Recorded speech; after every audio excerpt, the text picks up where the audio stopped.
नमस्कार दोस्तों। हमारी आज की कहानी है बहू का जवाब। एक दिन सास ने बहू से कहा, तू मुझे एक बात तो बता, मैं तुझे इतना डांटती हूँ, कोसती हूँ और इतनी बुरी बुरी बातें भी कहती हूँ और तू पलटकर जवाब भी नहीं देती और ना ही गुस्सा करती हो, बस हंसती रहती हो। बहू को तो जैसे सुनाने को कहानी मिल गई। कहने लगी, माँ जी, जब मैं छोटी थी तब मुझे लगता था कि मेरी माँ मेरी सगी माँ नहीं है। वो मुझसे घर के सारे काम करवाती।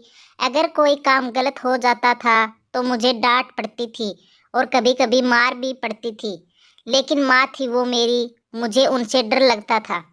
कभी कभी गुस्सा भी बहुत आता था, लेकिन मैंने उन पर कभी गुस्सा किया ही नहीं। यहाँ तक कि जब मैं कॉलेज से थकी हुई घर आती तो कुछ देर आराम करने के बाद तुरंत मुझे सारे काम करने पड़ते। फिर जब मेरी भाभियां आई तो जैसे मेरे काम और बढ़ गए।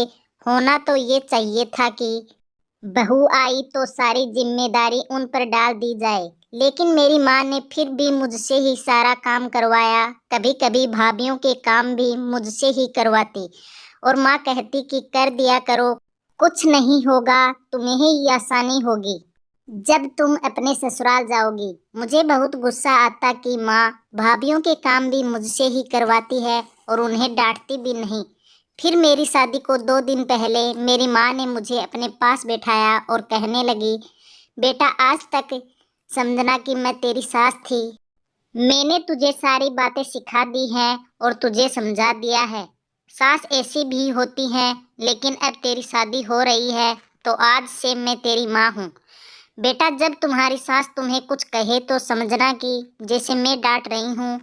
बस यही बात है माँ जी कि मुझे आपकी बातें बुरी नहीं लगती, क्योंकि मेरी माँ ने सारी बातें समझा कर भेजा है और आप तो मुझे इतना डांटते भी नहीं जितना मेरी माँ मुझे डांटा करती थी। इतना कहकर बहू हंसते हुए किचन में चली गई और सास सोचती रह गई, क्या सच में बेटियों का प्रशिक्षण ऐसे ही करना चाहिए।